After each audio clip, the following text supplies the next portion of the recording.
Welcome, GynoCurious listeners. I am Dr. Amy Novat.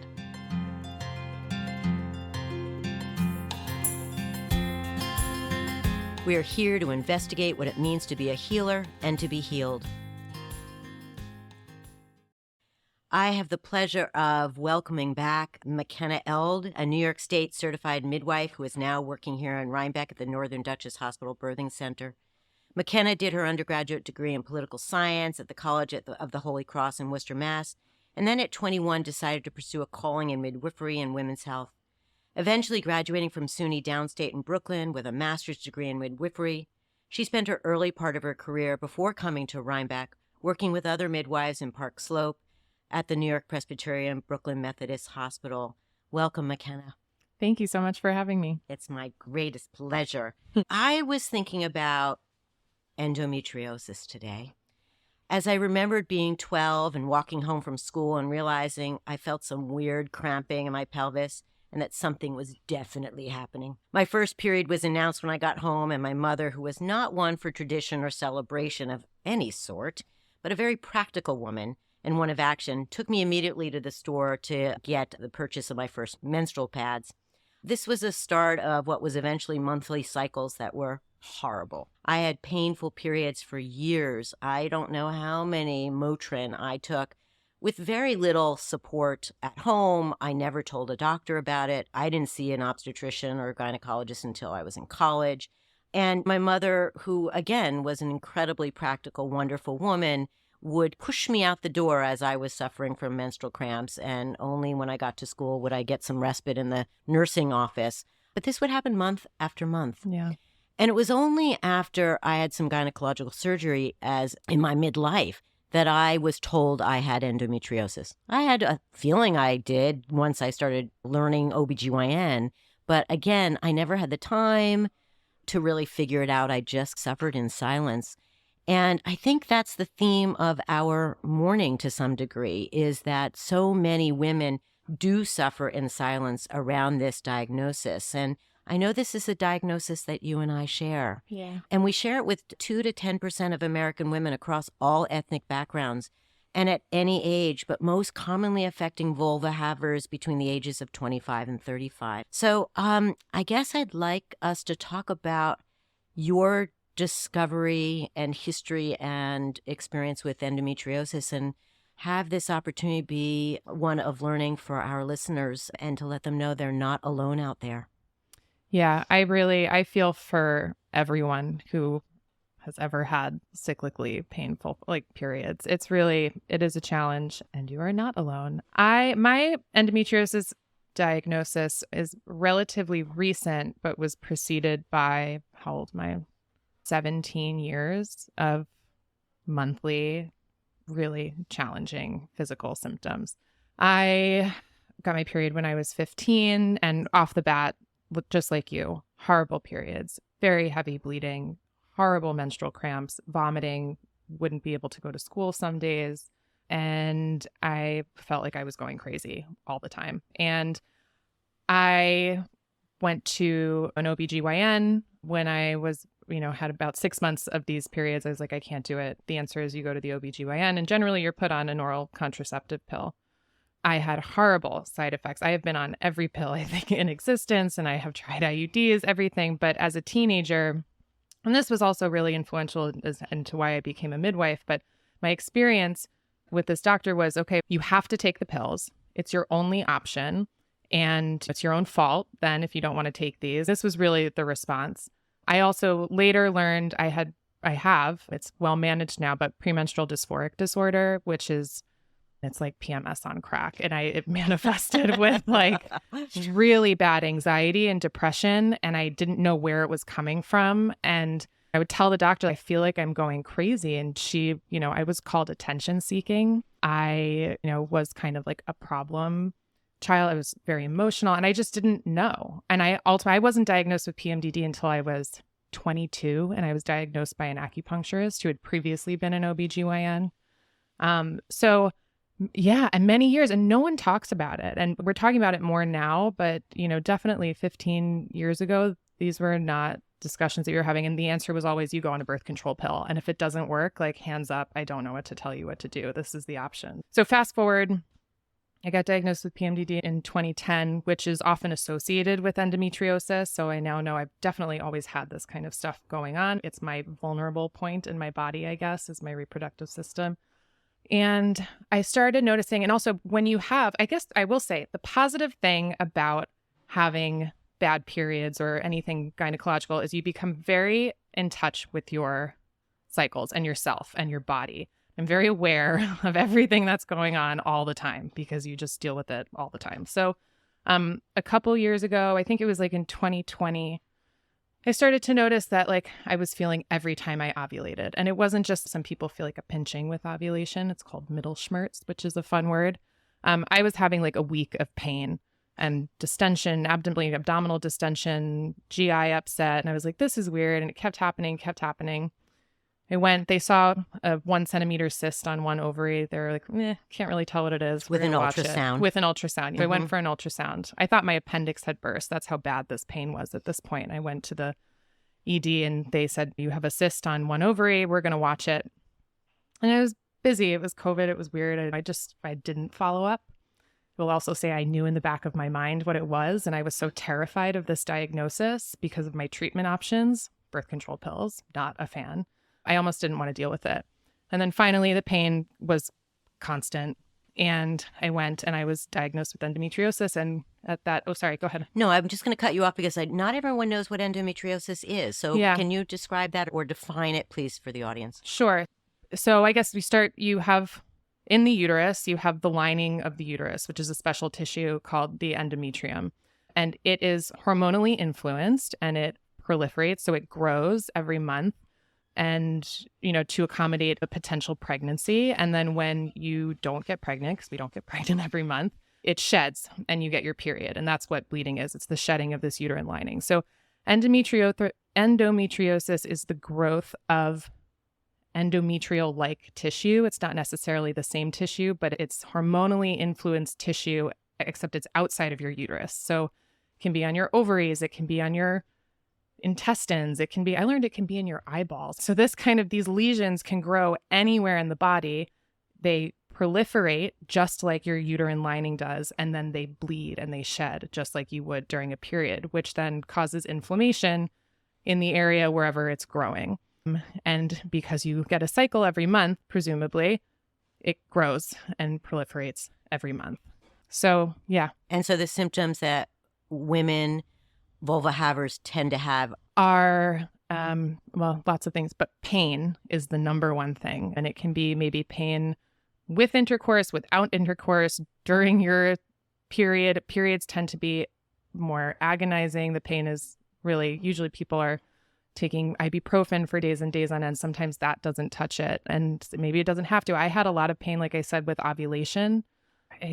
Pain but nausea, vomiting. It's mostly, It's interesting just to point out, you can also have intestinal symptoms and urological symptoms. But what I've always been amazed at around this diagnosis is how, as a surgeon, you can have someone come to the operating room, and we're going to talk about how endometriosis is basically a surgical diagnosis. Someone has to look in your abdomen and see endometrial tissue, and that's the formal diagnosis. But more often than not in the office, it's a clinically based diagnosis, meaning that someone comes in with this history like McKenna's, and we're like, okay, it sounds like, smells like, it probably is endometriosis. Right. But what's so interesting, if you will, from a scientific point of view, is that somebody might come in with horrific symptoms and you barely see any endometriosis. And then I've operated on women for incidental other things, and they have terrible endometriosis, obviously, and they're like, no, I don't have any of those symptoms. So there's this mismatch, or it can be a mismatch between kind of what's obvious endometrial tissue or endometriosis in the pelvis and their symptoms. And I just want to point that out. So if women are out there saying, I don't really have symptoms, but I'm wondering about this diagnosis, or I have a lot of symptoms and they told me they didn't see anything, it doesn't mean this diagnosis is not valid. Yeah. Yes. Thanks for clarifying that. And also the interesting thing, like you said, it can show up with GI symptoms or urinary symptoms. I was having what I thought were recurrent UTIs, and they weren't. And all of the urine cultures where they test for bacteria in your urine were coming back negative. And I was like, how can this be? This is what I'm feeling every month. It was, in fact, related to my endometriosis. Ultimately, there wasn't a ton of it on my bladder, but like you said, it doesn't have to be there. I think it's like Yeah. a generalized inflammation. Yeah. Yeah. And it's staged, right? Endometriosis is staged, but that also has really nothing to do with the way that people, and so staged, like stage 1, 2, 3, and 4, depending on how severe it is. But again, Right. doesn't have to do with how people are experiencing it necessarily. It's very confusing and It very is. frustrating. It And is. that's, And the weirdness is we don't even really know how it happens. We have theories. We think it's right. mostly due to retrograde menstruation, specifically that the endometrial lining that McKenna mentioned earlier goes out through the tubes and then plants itself in the pelvis. But we actually don't have absolute science to document that or demonstrate that. Which is why it's so frustrating. And the treatment is generally oral contraceptives and then surgery if you need it. The oral contraceptives basically serve to stop your cycle so that you don't continue to proliferate. Because even though you take birth control pills and you have people who are on them, you have that empty week at the end, the sugar pills. When you bleed, that's not technically a period, right? It's a withdrawal bleed from hormones. So essentially it's stopping your cycle so that this doesn't happen. Obviously, my frustration with my diagnosis and why I was so not looking forward to it was because my experience on hormonal birth control pills had been so negative. I was like, oh gosh, do I just have to suffer these side effects to treat my endometriosis? And I refused. I was like, I refuse. I can't live that way. Can't do that. So within the months, I think it was over an 8-month period, they had found that one small cyst. By the time I got diagnosed, and I was actually diagnosed with an MRI, NYU has a way that you can get an MRI and they can find endometriosis that way without surgery now. It's not always, they can't always see all of it, but I had an MRI and I had 2 10-centimeter cysts, one on each ovary by that. So it was rapid growth. And the recommendation was surgery and then hormonal contraceptives. And the surgery I didn't really have a problem with. I wasn't excited to rush into it. I also wanted to see if I could get my body to a less inflamed or angry state because everything felt so awful. And I said also I have to figure out an alternative to the hormonal birth control, even though some people take it and have no issues. So if that's a great option for some people if they can tolerate it. But for people who can't, which are many women, cannot tolerate it, there's really no other option because there's, like you said, so little understanding about what really is causing it. But I did a ton of research. I dove headfirst into understanding what endometriosis was. There are actually a lot of really wonderful resources that kind of speak to the underlying care and causes. So yeah, I learned a lot and I've used a lot of different modalities to manage it. No, what you're bringing up, which is something that I think is so important to mention, is a lesson in a way my daughter taught me, because unfortunately, even though we don't know the genetics of endometriosis, we know that women with endometriosis can have daughters with endometriosis and granddaughters with endometriosis. And I suspect that my daughter may be following in my footsteps. And she, just like you, and I have permission to share this, has found alternatives. And she lives in California, where there is a kind of an open-mindedness, perhaps even more than New York, around healing modalities. And she has a menstrual coach who taught her about her body in a way that her gynecologist mother never was permitted to teach her. She didn't want to hear from me, but she got so empowered in understanding her body from this woman. And she takes retreats during her menstrual cycles if she can.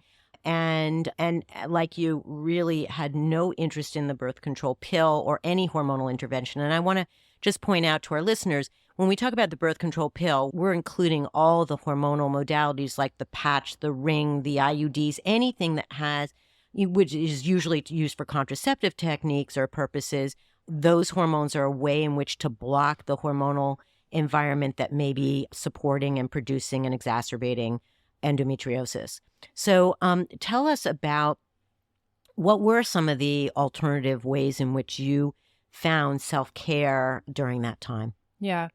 And before I go into it, I want to point out, like, I am extremely privileged. I had the means to pursue all of these things because it was at cost. It was a lot of, first of all, I have an acupuncturist who I love, who I really leaned on. I think that acupuncture is an incredible tool. I think if you're really looking to treat the whole person, that's one of the best things that you can do. It's all about just creating balance. And it's great for if you're having hormonal issues. I just think it's one of the best. I really encourage people, if it's not cost prohibitive, I'm actually looking for people who do sliding scale acupuncture around here. I really encourage people to try that. So acupuncture was huge. That became a weekly thing for me. And I also started reading, there are a lot of books. There's a really great book it's called Endometriosis. I think it's called Healing from Within. Carolyn Levitt, who is like a holistic life. I don't want to misspeak, but that was a really wonderful resource. So there are people who have had endometriosis and who were sharing their experiences and put out this information. So acupuncture was a big thing. The other major thing was diet and lifestyle change. And that comes from an understanding of what are the underlying causes of endometriosis. So I think it's often attributed to like hormone dysfunction or imbalance, but there's actually a lot what plays into hormone balance, right? Or good hormonal health, right? So what are the systems that support that?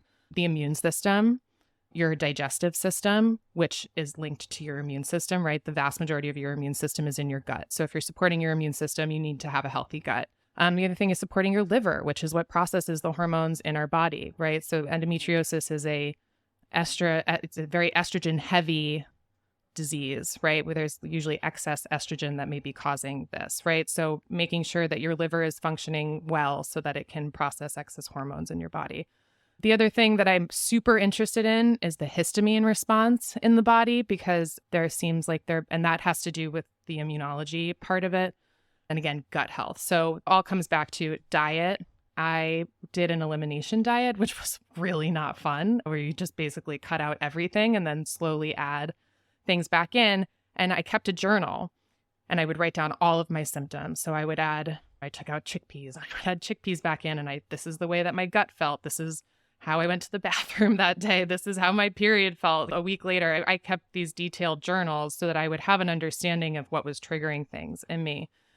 So I cut out gluten, dairy, sugar, alcohol, all of the stuff. I changed all of my household cleaning products. Like I only use clean things. Everything on my body, there's no chemicals. That's another thing that they think is a big cause, is environmental causes of endometriosis and everything that we're getting from the environment around us.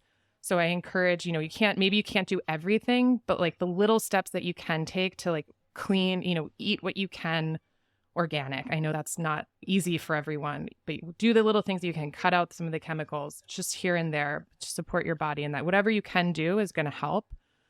So I did an overhaul in that sense. And then the last thing that was really helpful is I added supplements, which is tricky because there's not a lot of research, actually probably no research about a lot of these supplements in terms of like actual endometriosis support and treatment. So I used myself as a guinea pig. I don't regularly like talk to patients about these things. I think that this has to be a personal journey, and you have to be willing to, like, in a very safe way, try different things if you're comfortable with it. So I wanted to know, what are these different things that I can try? So yeah, and I had great success. I will tell you that actually at one point I had both cysts. First of all, within 2 weeks of changing my diet, my symptoms were gone. I did not have pain anymore, which was life-changing. And I knew that I probably wasn't going to get rid of these giant cysts on my ovaries, but to feel better, and my energy levels were up and my mood swings were well managed. The diet, I think, is the biggest thing, because that's your gut and that supports everything. And then at one point the cyst did start to shrink, which was crazy. That was not expected. My doctor was not expecting that. And I always knew that surgery was going to be down the line. But because everything was safe and stable and there weren't any issues, my doctor was really wonderful. She's a very dear friend of mine also, and was very supportive. And she was like, as long as you are safe and healthy and stable, then we can continue going with this, and surgery, we can put this off. So I did this for 8 or 9 months. And it was hard, but it was definitely worth it. And I learned a lot about myself, and I have a totally different perspective on self-care, reducing stress levels, all of these things. So there are alternatives, and they do work. I think it's a lot. I hear a lot of people, they counsel on the treatment of endometriosis. Well, you could try diet change. You could try all of this. And I think it's actually sad because practitioners, we may not have the knowledge base to support people in that endeavor. And so it's not the first thing that we recommend necessarily. It's, we know you can take a birth control pill and you're going to be fine. We'll get some kind of like positive result for you. There are going to be side effects, but like your endo will be better. But we don't always have the time, the resources, and the knowledge to support people in these alternative modes. But it has become a part of my counseling now for people with anything that is generally looking like a hormone-related GYN issue. Yeah. And thank you for pointing out your privilege, because it's true. There are so many women, vulva havers out there who are struggling with several jobs, multiple kids, Yes. and then this monthly assault and how to take care of themselves in the face of that. And I think with any healing, whether it's endometriosis or heart disease or whatever it is, that one can make small steps, and that is worthwhile, and that is admirable. And so if you say, I'm no longer going to use the shampoo, that has all kinds of parabens and other chemicals, or I'm not going to leave my plastic water bottle in the sun anymore, because we know that there are endocrine disruptors in plastics that are heated, etc. But making those small steps can be so worthwhile. So thank you for pointing that out. And there is something called the Community Acupuncture Clinic in Kingston that is sliding scale. So there are alternative healers. There's actually quite a lot of them. I'm interviewing an acupuncturist from locally, looking into your resources, whether you're in New York or Tennessee or California, is a start. Knowing that you are not alone is a big part of it. And then asking yourself, how do you work on your biome? Because that's what we're talking about, that gut health. And it's a science that we've known about for a long time, but has not been given attention to. And finally, we're talking about the biome and how it impacts everything from mental health to heart health to literally our entire system. And I think some of that came up during COVID and the science around COVID and illness with regards to a virus. But I'm so glad that you brought up this biome phenomenon, because it's so important.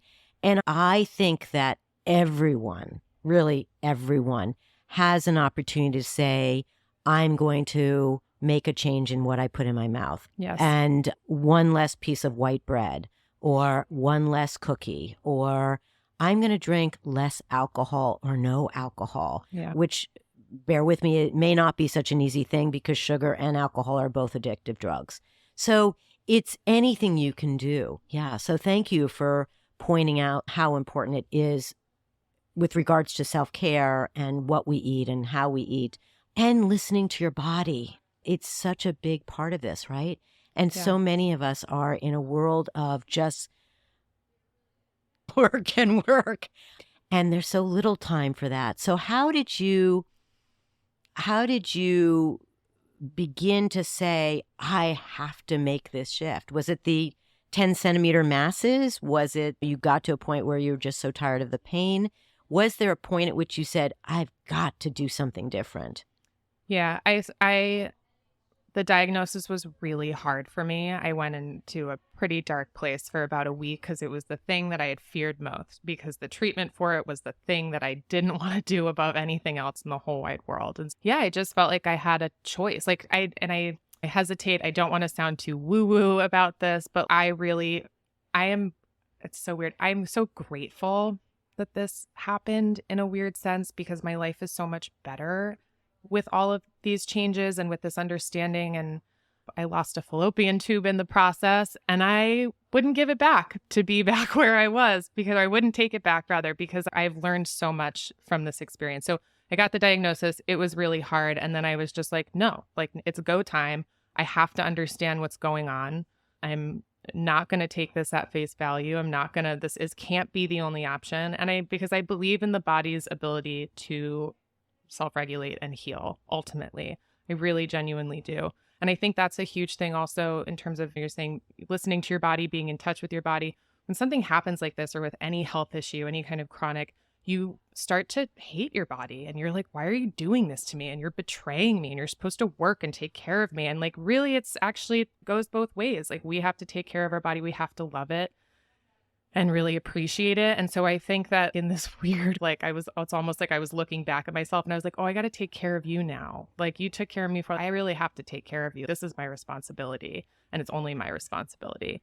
So I would say that was like the turning point, was that no one else is going to fix this. I'm not satisfied with the options that are available to me.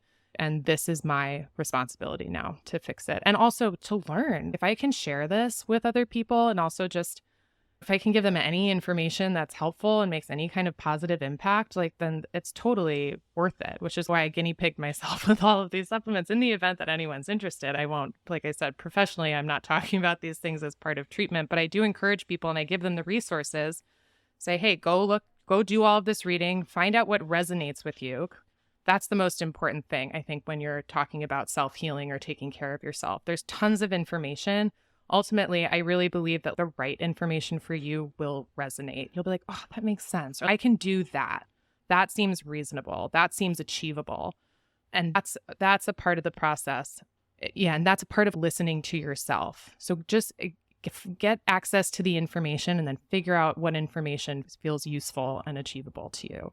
Like you were saying, yeah, you can't do all of the things. You can start with, look up the foods that are the worst for endometriosis and just don't eat those. It's not a crazy list, but like you said, avoiding white bread, so there are the little things. But yeah, so that was the process. That was the internal process that happened.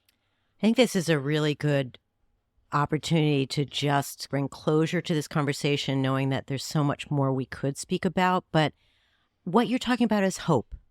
That in the face of chronic illness, whether it's cancer, endometriosis, heart disease, etc., that part of self-care is bringing hope into the arena, because we can feel so despondent, so overwhelmed, so angry, so sad about the failure of our body. And it's so interesting that so many folks see their body as just an extension of their car. It's just another mechanical part of their lives. And I'd like to suggest, yeah, there's the mechanics of it, but then there's the nurturing. You have to take care of this body that we have. And it's work. It's work. Yeah. And it's about being open and honest. It's about letting go of the shame, letting go of the anger, letting go of the self-criticism, and saying, okay, how do I build hope around this reality? How do I change my life, even in small ways? Because there's healing in just honoring it. There's healing in figuring it out. And yeah, thank you. Thank you so much for bringing that into our conversation today, and your willingness to be honest and transparent about a disease that clearly has impacted your life in challenging ways, and again, in such positive ways too. It's an opportunity to continue to learn, right? Yeah, I don't think that, and again, everyone has a different experience. I can't possibly judge this as mine, but I do think that being kind to yourself, being kind to your body, being patient with yourself, and understanding that you do have the ability to make some kind of positive impact on your body system it's a good thing to know. You can do that. It's just a fact. Yes. Yeah. And also I want to point out that, as McKenna described, she met with practitioners who were really not particularly respectful of her decision-making at times, and then ultimately found a great surgeon and found an acupuncturist. Right. That even though it can be really hard to shop around, that listen to your gut again and your intuition around who to surround yourself with regards to healing. And sometimes in a face of emergency, we don't have those choices. But in chronic diseases, hopefully you do have an opportunity to research and find healers who are listening and honoring. Yes. Thanks again. Thank again, you. McKenna. Yep. Thank you also to my listeners for joining me as we venture into the limitless conversations about our bodies and the world of OBGYN. I would love to hear from you. Please email your questions and comments to comments@radiofreerhiniecliff.org or call us at 845-307-7446. Also, thank you to my producers, Jen Hammoud and Matty Rosenberg. Until our next conversation, stay healthy and stand strong in your knowledge and your insights.